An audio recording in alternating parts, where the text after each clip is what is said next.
I worked maintenance at a nuclear reactor. I wasn't an engineer or a supervisor. I fixed equipment, checked systems, signed paperwork.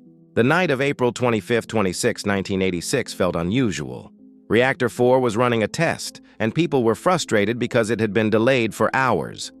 There was a lot of discussion between operators, but that wasn't my department. Around 1:23 a.m., I was in a corridor when the first explosion hit. The floor shook hard enough to throw dust from the ceiling. A second blast followed. Nobody seemed to understand what had happened. People were running in different directions. Some said a hydrogen tank exploded.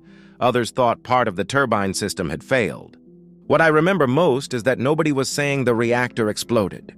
That idea sounded ridiculous. Outside, pieces of black material were scattered around the site. I didn't know it then, but it was graphite from the reactor core. I remember hearing supervisors insist the reactor was intact.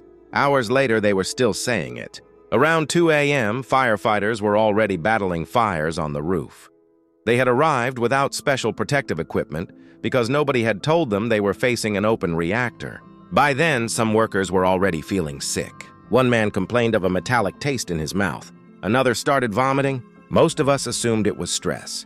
The radiation meters weren't helping. Some instruments were reading off scale while others couldn't measure levels that high at all. Nobody seemed to know which numbers to trust. As dawn approached, I went outside briefly. From a distance, Reactor 4 looked damaged, but I still couldn't understand the scale of it. The sun came up. People in Pripyat were heading to work. Buses were running. Children would wake up and go outside. Less than 3 kilometers away, the reactor core was open to the atmosphere. By 7 a.m., more workers were becoming ill. Some could barely stand.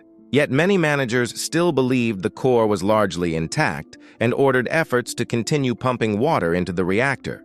I finished that shift confused more than frightened. Only later did I realize the worst part. The disaster had already happened. Thousands of people were being exposed, and almost nobody understood it yet.